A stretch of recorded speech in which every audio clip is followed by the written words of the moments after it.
Media বসলে যত তোলাবাজ আছে, যত গুন্ডা আছে, সবাইকে আমরা জেলে নিয়ে যাবো, বা কাউন্সিলর হোক বা এমএলএ হোক বা কোনো বড় নেতা হোক, টিএমসি গুন্ডারা।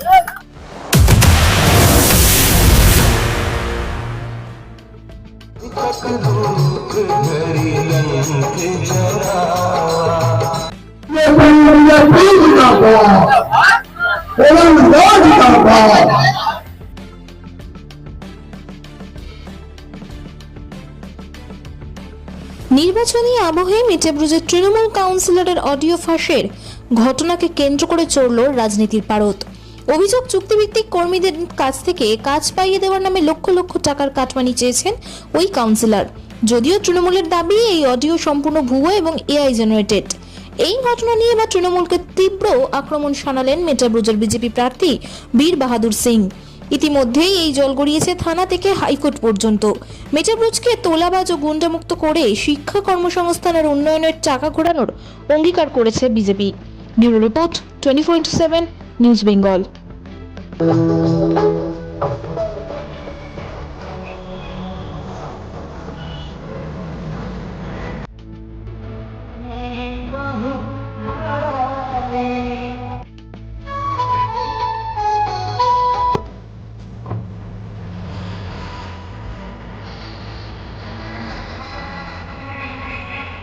দেখুন, তৃণমূল যত লোক আছে তো সব চোর, গুন্ডা, তোলাবাজ। ওরা এটাই করেছে 15 বছর। এবার ওর যত চুরি করেছে সবাই ধরা পড়ছে, সেই জন্য ওরা ভয় পাচ্ছে কি জেলে যাবে না। কিন্তু আমরা 100% গ্যারান্টি দিচ্ছি, যত এই 157 মিডিয়া বসলে যত তোলাবাজ আছে, যত গুন্ডা আছে, সবাইকে আমরা জেলে নিয়ে যাবো, বা কাউন্সিলর হোক বা এমএলএ হোক বা কোনো বড় নেতা হোক, টিএমসি গুন্ডারা। এই কেস আমি নিজে পার্সোনালি দেখবো। আর পার্সোনালি যদি কিছু 1% যদি কোনো কারাপশন বা কোনো সাধারণ মানুষকে হ্যারেস করা হবে, আমি নিশ্চয়ই ফরিদা পারভিনকে জেলে নিয়ে যাব। হিন্দিতে একটা কথা আছে, ऐसा कोई सगा नहीं जिसको तृणमूल वालों ने ठगा नहीं। তো যত তৃণমূল কাউন্সিলর হোক, এমএলএ হোক, নেতা হোক, সবাই একজন অন্যজনকে টাকা নিয়েছে, অন্যজন টাকা নিয়েছে। মানে পুরো কাটমানি প্রসেস আছে, সিস্টেমেটিক সার্কেল আছে। এই সার্কেল আবার চলবে না। এবার যতজন চুরি করেছে সবাইকে জেলে যেতে হবে। না না, আমাদের অনেক অ্যাসেম্বলি তো হয়েছে, এইটাও আজকে হলো। এখান থেকে 7 নম্বর ওয়ার্ড যারা বাসিন্দা আছে তারা সুবিধা পাবে। যে সাধারণ মানুষ অনেক কষ্ট হয়, খাবার জল, রোড ব্যবস্থা, এইসব জন্য এখানে যত কমপ্লেন হবে, জমা হবে, ওইটা অনুযায়ী আমরা ওইটাকে আমাদের স্টেট অফিস বা আমাদের মুখ্যমন্ত্রী আবাস আছে, আমাদের স্টেট গভর্নমেন্ট যেটা অফিস আছে, সব স্থানে পৌঁছে দেবো। এখানে ভালো কাজ করাবো। মেটিয়াবুজ আগে তোলাবাজি, গুন্ডাদের জন্য জানা যেত। এবার মেটিয়াবুজ ডেভেলপমেন্টের জন্য, চাকরির জন্য, শিক্ষার জন্য, রোজগার জন্য জানা যাবে। বীর বাহাদুর সিং, মেটিয়াবুজ ক্যান্ডিডেট। বীর বাহাদুর জিন্দাবাদ, বীর বাহাদুর জিন্দাবাদ। আমি এই অঞ্চলের মন্ডল সভাপতি। এই আপনাদের পার্টি অফিসটা উদ্বোধন হলো, আগে কি পার্টি ছিল না? ছিল মন্ডলে দুখানা পার্টি অফিস ছিল। এবার প্রত্যেকটা ওয়ার্ডে আমরা আমাদের পার্টি অফিস করছি। প্রত্যেকটা ওয়ার্ডে পার্টি অফিস হচ্ছে। এখান থেকেই কি আপনাদের সমস্ত অফিসিয়াল কাজকর্ম হবে? সব প্রত্যেকটা ওয়ার্ডে একটা করে পার্টি অফিস থাকলে এই ওয়ার্ডের লোক তার অন্য ওয়ার্ডে গিয়ে পার্টি অফিসে যাবে না।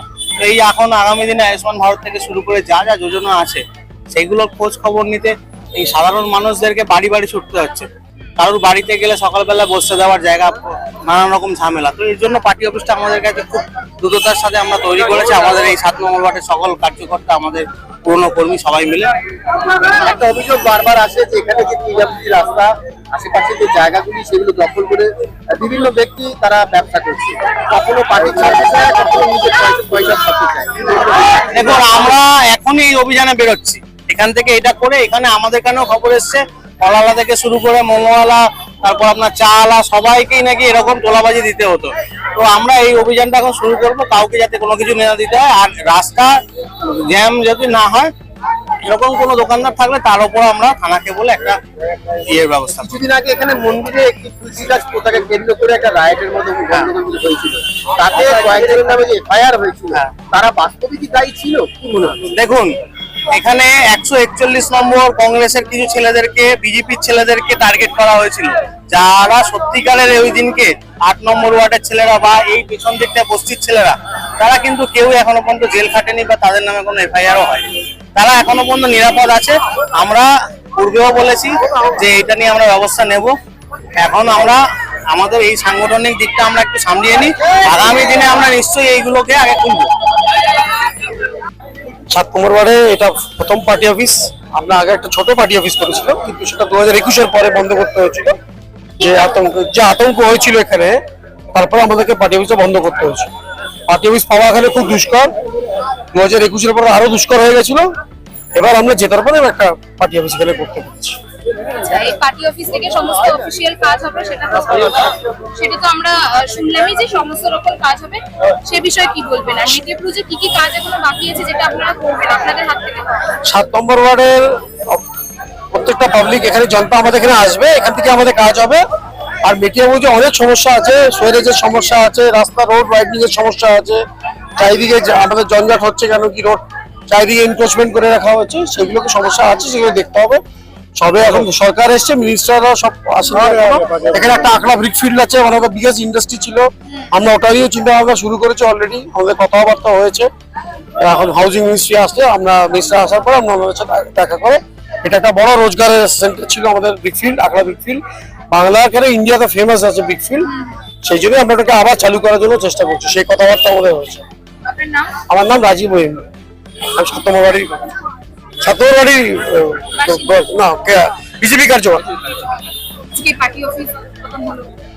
আমরা এই 15 বছর লড়াই লড়ে অনেক চেষ্টা করেছিলাম। লড়াই লড়ে আমাদের স্বপ্ন ছিল, এটা 15 বছর ধরেই স্বপ্ন ছিল যখন আমরা একটা পার্টি অফিস আমাদের বসার জায়গা একটা দরকার, সেই স্বপ্নটা এসে আমাদের 2026 সালে পূরণ হয়েছে। আর আমরা এই অফিসটা করেছি আমাদের কর্মীদের জন্য। অনেক কাজ থাকে আমাদের এলাকায় অনেকগুলো কাজ আছে, তৃণমূল যেটা করিনি।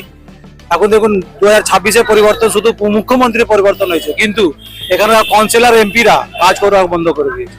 লোক আমাদের এখন বলতে শুরু করেছে সব যতগুলো সমস্যা, ড্রেনের সমস্যা, জলের সমস্যা, তো আমরা যতটা পারবো এখান থেকে বসে লোকের যত সমস্যার সমাধান করার চেষ্টা করবো। আপনার নাম? আমার নাম প্রদীপ কুমার শর্মা। 2022 সালে আমি কাউন্সিলর ক্যান্ডিডেট ছিলাম, এখন আপাতত মেটিয়াবুরুজ বিধানসভা প্রধান।